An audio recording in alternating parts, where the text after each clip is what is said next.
नमस्कार मंडळी, आज आपण करणार आहोत मांडीचा वर्कआउट. अहो म्हणजे लेग वर्कआउट. तर मंडळी, लेग हा आपल्या बॉडी मधला सगळ्यात मोठा मसल ग्रुप आहे. त्यामुळे त्याचा वर्कआउट सुद्धा तितकाच थकवणारा आणि पेनफुल आहे. म्हणून हा वर्कआउट करण्याआधी किंवा वर्कआउट करताना एखादं एनर्जी ड्रिंक जर तुम्ही स्वतःसोबत ठेवलं तर अधिक उत्तम.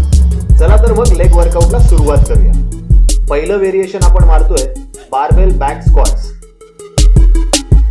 मंडळी, लेग वर्कआउट मध्ये ही एक्सरसाइज जितकी इफेक्टिव्ह आहे तितकीच रिस्की सुद्धा आहे. आणि कोणाचे नी, अँकल किंवा हिप मसल वीक असतील तर मी सजेस्ट करेन की त्या लोकांनी हा वर्कआउट करू नये. आणि तरी तुम्हाला करायचंच असेल तर सेम एक्सरसाइज तुम्ही स्मिथ मशीनवर सुद्धा करू शकता. ही एक्सरसाइज कॉड्स, हॅमस्ट्रिंग्स आणि ग्लूट्स या 3 एरियांना टार्गेट करणार. पण बघायला गेलं तर या एक्सरसाइज मध्ये कॉड्सचे मसल जास्त इन्व्हॉल्व असतात. म्हणून कॉड्स मसल मध्ये तुम्हाला जास्त प्रेशर फील होणार.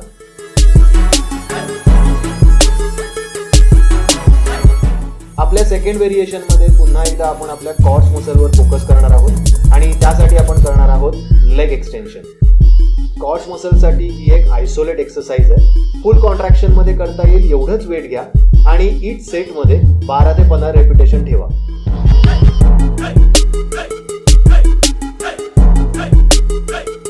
थर्ड व्हेरिएशन आपण करतोय आपल्या हॅमस्ट्रिंग मसलसाठी, लाईंग हॅमस्ट्रिंग कर्ल्स.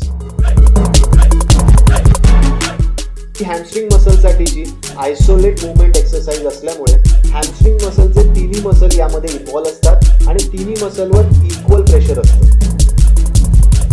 ही एक्सरसाइज करताना फॉर्म प्रॉपर ठेवा, otherwise lower back muscle hit होऊ शकतो. त्यामुळे वेट्स पण कमी घ्या आणि ईच सेट मध्ये 12 ते 15 रेपिटेशन ठेवा.